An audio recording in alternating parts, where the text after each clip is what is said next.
Assalamualaikum warahmatullahi wabarakatuh.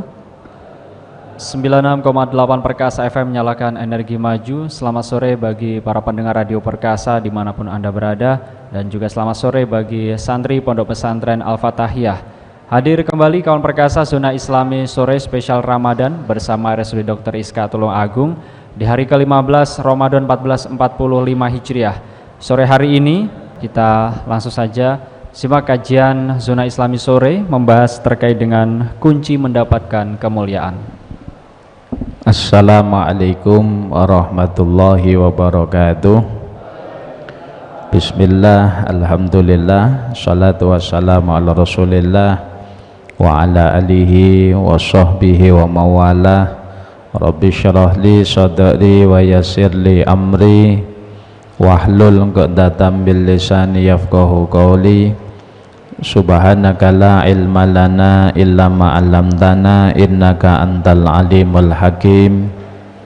Kita sampaikan selamat sore kepada para santri Pondok Al-Fatahiyah dan para pendengar Radio Perkasa FM dimanapun berada.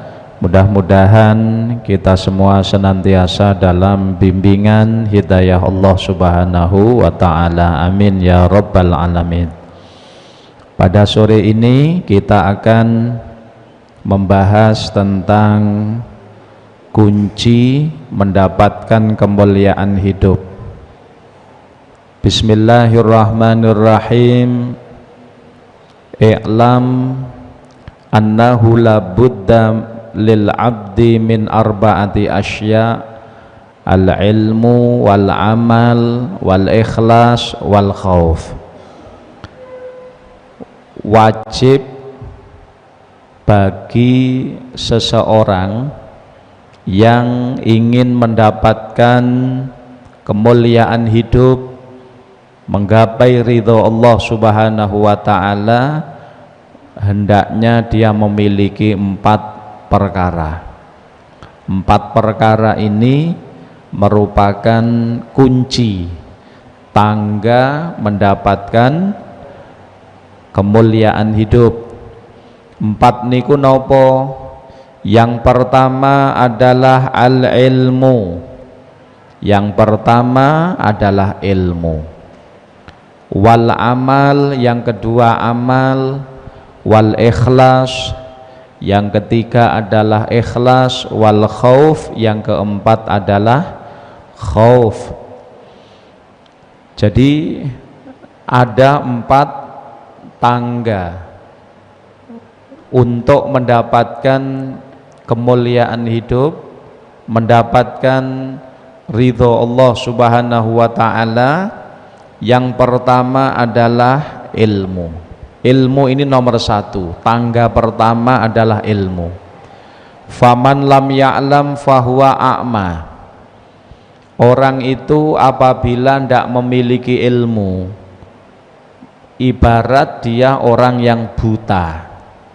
Orang yang buta tidak akan tahu jalan. Ya, orang yang buta tidak akan tahu jalan. Sehingga untuk bisa mendapatkan kemuliaan hidup, maka kunci yang pertama adalah ilmu. Ilmu ini merupakan dasar. Oleh karenanya di dalam dawuh Nabi Shallallahu Alaihi Wasallam dikatakan thalabul ilmi faridah ala kulli muslimin. Mencari ilmu itu sangat-sangat difardukan bagi setiap orang muslim. Kita ingat, untuk sholat itu fardu, puasa fardu, wajib, puasa Ramadan, sholat 5 waktu wajib fardu, haji bagi yang mampu fardu, wajib, kemudian zakat bagi yang mampu juga wajib fardu. Namun mencari ilmu dikatakan faridoh, sangat difardukan. Kenapa? Kok ndak mencari ilmu, thalabul ilmi fardun, kok ndak ngoten? Kenapa faridah? Sangat difardukan. Ini dikatakan karena li'annal ilma asasul amal. Ilmu merupakan dasar daripada amal. Ilmu merupakan pondasi daripada ibadah. Sementara ibadah itu tabe, mengikuti mawon. Sehingga orang yang beramal tanpa adanya ilmu, maka amalnya tidak akan diterima oleh Allah Ta'ala. Maka kunci yang pertama harus ilmu. Ibarat orang kalau ingin pergi ke suatu tempat, maka dia harus tahu jalan. Jalan harus tahu dulu. Dengan ilmu orang tahu jalan. Ini jalan yang menghubungkan ke tujuan, ini yang bukan. Harus tahu dulu jalannya. Makanya ilmu ini nomor satu. Sangat sulit bagi orang yang ingin mendapatkan kemuliaan tanpa dasar ilmu, sangat sulit. Kenapa? Meskipun benar tujuan hidup manusia itu ibadah, tetapi ibadah harus dilandasi ilmu supaya diterima. Memang di dalam Al-Quran Allah Subhanahu wa ta'ala menjelaskan, wa ma khalaqtul jinna wal insa illa liya'budun. Kata Allah Ta'ala, aku tidak menciptakan jin dan manusia illa liya'budun, kecuali supaya jin lan menungso niku beribadah kepadaku, kata Allah. Dalam ayat tersebut itu ada manafi yang kemudian diistidroki dengan illah. Jadi manafi yang diistidroki dengan illah itu faedahnya adalah hasr. Faedahnya adalah hasr. Jadi artinya Allah Subhanahu wa ta'ala menjadikan makhluk yang namanya jin dan manusia ini adalah untuk beribadah kepada Allah. Tidak ada tujuan lain kecuali ibadah. Itu pancen begitu. Namun ibadah itu tidak akan sah apabila tanpa dasar ilmu. Maka di sini pentingnya ilmu. Ya, di sini pentingnya ilmu. Jadi di dalam Nadham Zubat juga disebutkan, man bi ghairi ilmin ya'malu a'maluhu mardudatun la tuqbalu. Orang yang beramal dengan tanpa dasar ilmu, kebanyakan amalnya tidak akan diterima oleh Allah Subhanahu wa ta'ala.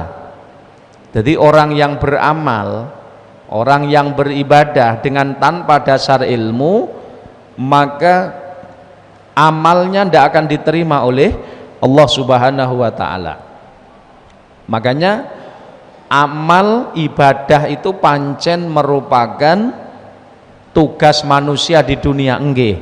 Akan tetapi amal ini apabila tidak dilandasi dengan ilmu, maka jadi muspro, enggih, akan sia-sia, banyak tidak diterimanya.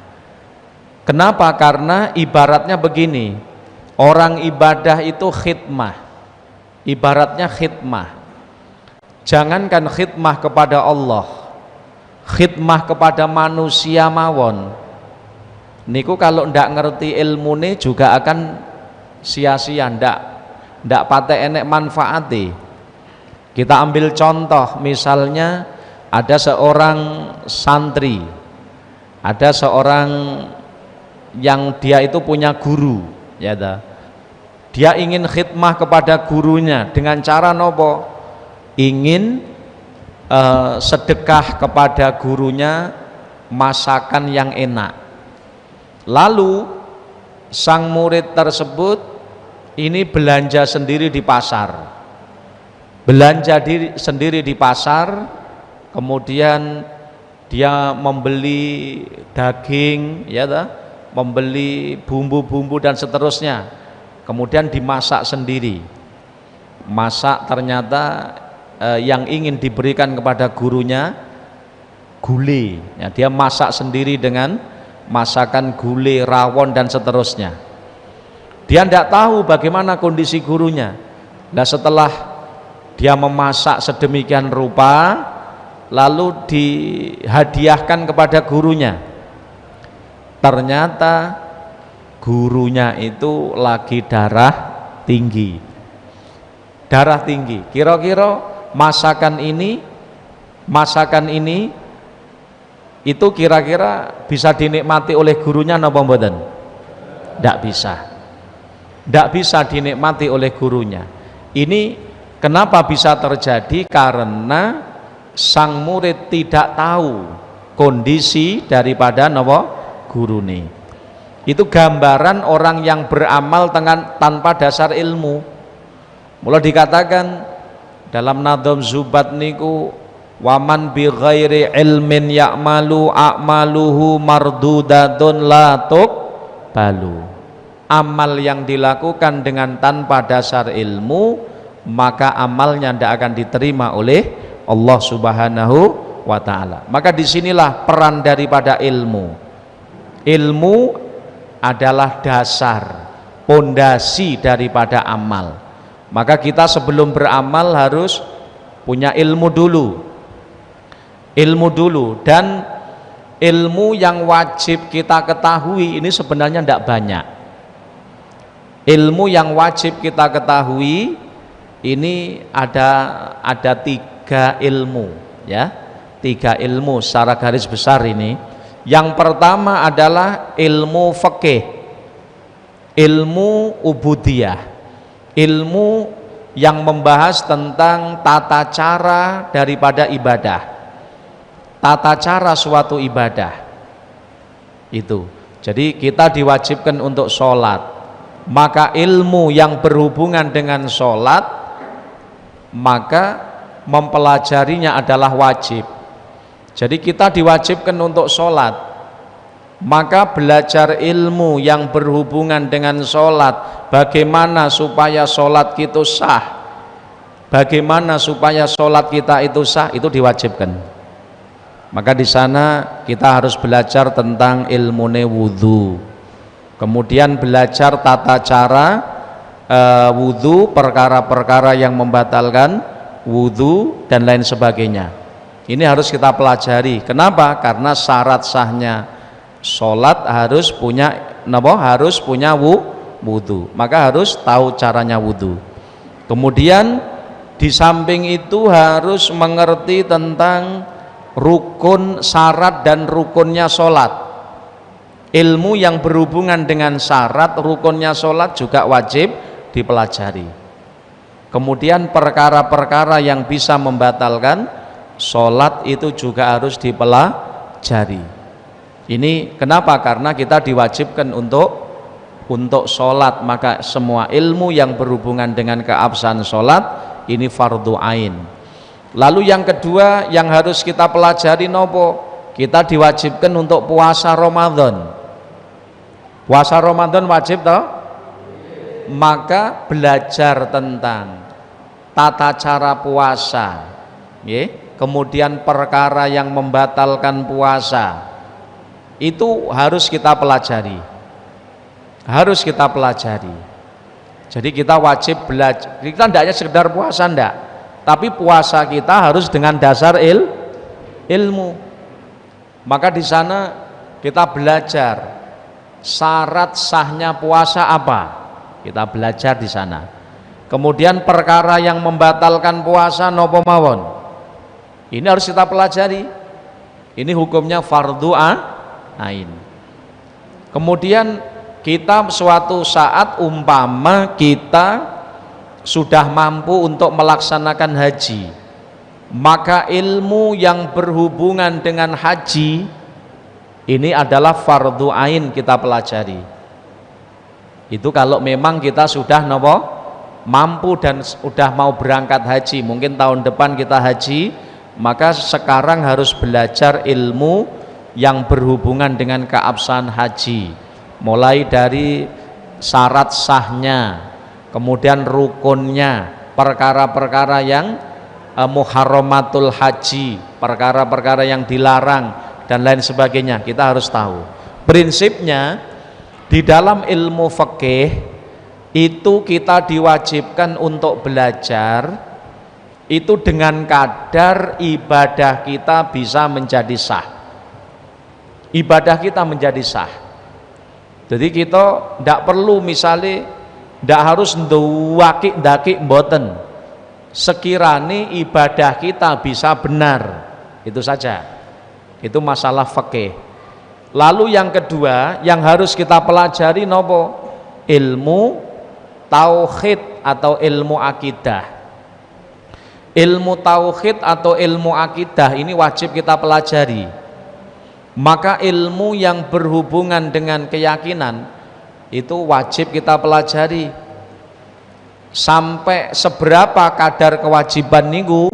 Dengan kadar iman kita menjadi kuat. Iman kita roso. Jadi termasuk kalau kita sederhanakan ilmu tauhid yang wajib kita pelajari, ya kita mengerti tentang makna dan pengertian dari aqaid 50. Itu kandungan dari kalimat syahadat la ilaha illallah Muhammadur Rasul atau asyhadu alla ilaha illallah wa asyhadu anna Muhammadar Rasulullah. Ini kalau kita sederhanakan itu memuat 50 akidah. 50 akidah kita ketahui. Ada 41 yang berhubungan dengan Allah, meliputi sifat wajib Allah ada 20, mulai Allah wujud, qidam, baqa, mukhalafah lil hawadis, qiyamu bin nafsih, wahdaniyat, kudrat, iradat, ilmu, hayat, sama, basor, kalam, kaunu qadiron, kaunu muridan, sak terus sampai sifat wajib 20. Kemudian 20 sifat mohal, kebalikan daripada sifat wajib, kita pahami betul. Kemudian satu sifat jaiz bagi Allah. Napa sifat jaiz Allah? Fi'lu kulli mumkinin au tarkuhu. Allah bebas melakukan sesuatu yang mungkin atau meninggalkan atau tidak melakukan. Ini benar-benar kita pahami. Sifat wajib Allah wujud artinya bagaimana, qidam bagaimana, baqa, mukhalafah lil hawadis, kita pahami. Itu yang berhubungan dengan Allah, rububiyah. Kemudian ada syahadat nabawiyah. Di situ asyhadu anna Muhammadar Rasulullah, itu memuat dalam aqaid itu 9 sifat. Sifat wajib 4 bagi Rasul, napa? Siddiq, tabligh, amanah, fatona. Ini sifat Rasul, wajib kita ketahui. Allah itu napa? Rasul itu siddiq, artinya setiap Rasul pasti jujur. Pasti jujur. Setiap Rasul pasti jujur.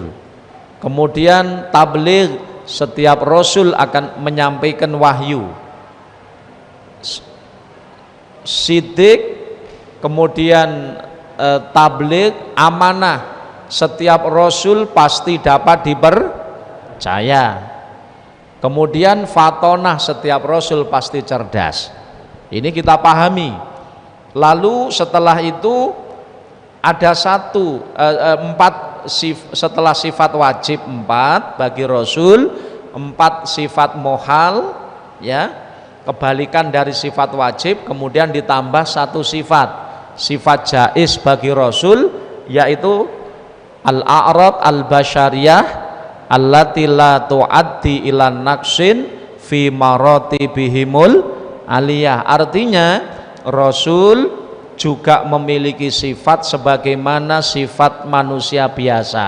Artinya Rasul juga kadang sakit, kadang tidur, Rasul juga menikah, makan, minum dan seterusnya. Namun keberadaan sifat-sifat basyariah menika la tuaddi ila naqsin fi maratibihimul aliyah, tidak sampai mengurangi derajat mulianya Rasul. Jadi ora enek Rasul niku kedilian sifat junun, ndak ada. Dan seterusnya dan seterusnya. Ini dalam masalah akidah. Jadi ilmu tauhid yang wajib kita pelajari wis aqaid 50 dimantepi. Kita mantep nggih, iman kita mantep, selesai. Lalu yang nomor 3, ilmu yang wajib kita ketahui nopo? Ilmu tasawuf atau ilmu akhlakil qalb, ilmu budi pakertine ati. Ilmu budi pakertine ati meliputi sifatun mahmudah, sifat-sifat yang terpuji. Nopo sifatun mahmudah? Seperti qanaah. Rasul napa niku? Sifat qanaah. Bagaimana supaya kita qanaah? Supaya punya sifat tawadhu, supaya syukur, nggih, zikrul maut, ikhlas. Ini rahmah, punya kasih sayang. Ini harus kita pelajari untuk kita amalkan.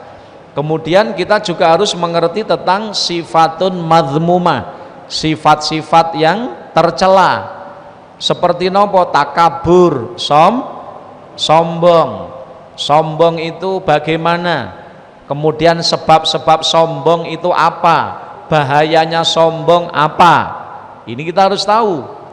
Kemudian ada hasud, sifat buruk, hasud atau drengki. Hasud itu bagaimana? Kemudian sebab-sebab hasud apa? Kemudian bahaya daripada hasud nopo? Prinsipnya kita harus dalam ilmu akhlakil qalb ini mengerti betul tentang nopo? Tentang akhlak-akhlak yang baik, supaya kita bisa menghiasi diri kita dengannya. Dan kita harus mengetahui tentang sifatun madhmumah, sifat-sifat yang tercela, agar kita bisa menghindarinya. 3 macam ilmu ini loh, ini yang fardu ain, pokok, harus kita pelajari sebagai langkah yang pertama. Jadi tangga menuju ridho Allah adalah ilmu, baik meliputi ilmu fikih supaya menghantarkan keabsahan ibadah kita, kemudian ilmu tauhid yang berhubungan dengan keimanan kita, dan yang ketiga adalah ilmu akhlak supaya dalam hati kita itu dihiasi dengan sifatun mahmudah. Itu yang harus kita pelajari, itu tangga pertama untuk mendapatkan kemuliaan hidup. Jadi ini harus kita pelajari. Mudah-mudahan Allah jadikan kita orang-orang yang punya ilmu yang nafi'. Allahumma. Kalau merkasa kita lanjutkan kajian kita di Sunnah Islami sore, membahas tentang kunci mendapatkan kemuliaan. Ya, kita lanjutkan. Jadi tangga yang pertama untuk mendapatkan kemuliaan hidup tadi, yang pertama nopo? Ilmu. Maka ini para santri harus belajar betul ya untuk mendapatkan tangga pertama. Nah, setelah tangga pertama bisa didapatkan, ilmu sudah bisa didapatkan, apa tangga keduanya? Tangga keduanya adalah amal. Jadi yang pertama ilmu, sing nomor kalih napa? Amal. Kita harus ingat, kewajiban belajar ilmu itu adalah wujubul wasail, kewajiban sebagai perantara ya, sebagai perantara. Jadi bukan wujubul makosid. Ilmu hanya sebagai perantara menghantarkan supaya ibadah kita bisa benar.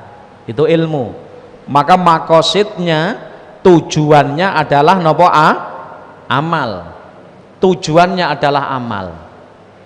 Amal. Maka kita di dalam belajar ilmu ini sekaligus juga gitu. Jadi setelah belajar ilmu, punya ilmu, harus diamalkan. Tangga yang kedua adalah amal. Orang itu kalau tidak mengamalkan ilmunya, maka fahuwa mahjubun, waman lam ya'mal bima alima fahuwa mahjubun. Barang siapa yang tidak mengamalkan ilmu yang telah diketahuinya, maka bagaimana? Mahjubun, terhalang dari rahmat Allah Subhanahu wa ta'ala. Makanya amal ini penting ya, jadi amal itu penting. Jadi tujuan daripada kita belajar ilmu adalah untuk diamalkan, ora sekedar nggih pinter-pinteran, ora sekedar tinggi napa niku tinggi seminar dan sebagainya, ndak itu saja. Tetapi kewajiban ilmu adalah wujubul wasail, tujuannya adalah amal. Orang yang berilmu meskipun ilmunya tinggi, namun kalau dia tidak beramal, maka dikatakan kasyajar bila thamar. Dikatakan al ilmu bila amal, ilmu tanpa diamalke itu kasyajar bila thamar, itu laksana bagaikan napa pohon yang tidak ada buahnya, pohon yang tidak berbuah. Jadi kita misalkan menanam pohon napa mangga 5 hektar ya ta? Misalkan punya kebun mangga atau punya kebun jeruk 5 hektar, alhamdulillah rindang, tanamannya rindang, daunnya subur, tapi sama sekali tidak ada buahnya. Kira-kira seneng no mboten? Tidak seneng. Kenapa? Karena kita menanam pohon ini maksudul a'zamnya adalah buah. Makanya kita punya ilmu, kita belajar, ini adalah wasilah untuk bisa berbuah yang berupa amal. Makanya kalau sudah punya ilmu itu harus diamalkan, jangan sampai enggak. Dengan ilmu kita tahu, oh sholat itu wajib, sholat 5 waktu wajib harus kita lakukan. Kita tahu, dengan ilmu kita tahu, oh sholat berjamaah niku nek coro Imam Nawawi fardul kifayah, Imam Rafi'i sunnah muakkadah, berarti sangat-sangat dianjurkan. Ganjarane sholat 5 waktu niku napa 17 derajat tur insyaallah mesti ditompo. Maka di sini kita belajar, kita amalkan, kita usahakan untuk melaksanakan sholat berjamaah. Nggih. Ngoten niki. Kita tahu suatu ilmu, kita lakukan. Maka kalau kita mengamalkan daripada ilmu yang sudah kita dapatkan dengan amal, maka ketahuilah berarti ibarat pohon ini berbuah. Ilmu yang diamalkan itu ibarat pohon yang berbuah. Maka itu buahnya itu loh yang akan kita petik kelak di akhirat. Buah daripada amal yaitu pahala di sisi Allah Subhanahu wa ta'ala. Ini harus kita galakkan ya, supaya kita nanti di akhirat banyak kemuliaan. Kenapa? Karena ilmu yang kita pelajari ketika di dunia ini berbuah dengan pengamalan ya. Kemudian juga disebutkan orang yang berilmu namun tidak mau mengamalkan dari ilmu tersebut. Jadi orang yang berilmu namun tidak mau mengamalkan itu akan disiksa terlebih dahulu. Di akhirat orang yang berilmu namun tidak mengamalkan itu seperti orang yang punya ilmu tapi ilmunya tidak manfaat, itu bahaya. Dikatakan asyaddun nas adzaban yaumal qiyamah, asyaddun nas adzaban yaumal qiyamah alimun lam yanfa'u bi ilmi. Paling besar-besarnya siksa ketika di akhirat, paling besar-besarnya siksaan di akhirat siapa? Alimun, orang yang berilmu lam yang fa'hu bi ilmi, sing ilmune mboten manfaat. Makanya bahaya. Daripada punya ilmu ndak bermanfaat, iku sik penak wong bodho. Nggih, wong bodho ndak penak, tapi jauh mboten penak orang alim sing ilmune ndak manfaat. Ini lebih buruk keadaannya. Lebih buruk. Bahkan dikatakan orang alim namun ndak mau mengamalkan ilmunya, ilmune mboten manfaat, niki sok ning akhirat akan diazab dhisik dhewe sebelum para penyembah-penyembah berhala. Kenapa? Karena punya ilmu, ngerti, dan dia melanggar. Ini lebih berat hukumannya. Beda dengan orang yang jahil. Kalau orang itu jahil, tidak mengerti. Kalau orang itu tidak mengerti atau jahil, maka siksaannya ya karena kebodohannya tadi. Tapi kalau orang yang berilmu, ngerti kok tidak gelem ngelakoni, tidak bermanfaat ilmunya, bahkan bermaksiat kepada Allah, maka ini siksaannya akan lebih pedih. Maka tangga yang kedua untuk bisa mendapatkan kemuliaan hidup adalah mengamalkan ilmu. Ilmu harus diamalkan. Ilmu harus diamalkan. Jadi diamalkan carane ngoten. Dengan ilmu setelah ngaji kita ngerti, Masya Allah, sholat itu merupakan perintah yang wajib. Selama nafas, selama akal masih ada, sholat tidak akan bisa gugur, kita lakukan. Ngerti jamaah dianjurkan, kita lakukan. Ngerti sholat duha sunnah, kita lakukan. Seperti ini berarti mengamalkan ilmunya. Ini nomor kali. Lalu sing nomor 3, setelah ilmu kita dapatkan kemudian amal, tangga yang ketiga nopo? Al-ikhlas. Ikhlas, memurnikan niat semata-mata hanya mencari ridho Allah Subhanahu wa ta'ala. Jadi memurnikan niat kita benar-benar kita pasang, kita tidak punya tujuan lain dari ibadah kita kecuali mencari ridho Allah, kecuali mencari ridho Allah Subhanahu wa ta'ala. Tidak ada tujuan lain kecuali mencari ridho Allah. Makanya awake dhewe salat tujuannya mencari ridho Allah, kita ngaji mencari ridho Allah, kita poso mencari ridho Allah. Maka dalam bacaan salat doa iftitah niku disebut inna sholati wa nusuki wa mahyaya wa mamati lillahi rabbil. Nah niki jadi apapun yang kita lakukan, ibadah yang kita lakukan itu semata-mata mencari ridho Allah. Itu namanya ikhlas. Nah, orang yang beramal tapi ndak ikhlas, maka bagaimana? Amalnya itu ndak akan ada nilainya. Jadi mboten enten nilai ini, fahuwa maghbun. Jadi orang yang beramal, waman lam yukhlis al amal fahuwa maghbun. Orang beramal ngibadah tapi kok mboten ikhlas, maka amalnya, maka dia akan jadi orang yang rugi. Kenapa? Amalnya tidak akan diterima oleh Allah Subhanahu wa ta'ala. Ini penting. Makanya kita di dalam beramal ora sekedar amal, tapi bagaimana supaya amal kita diterima. Mula kata ulama, kun biqabulil amal ahammu minal amal.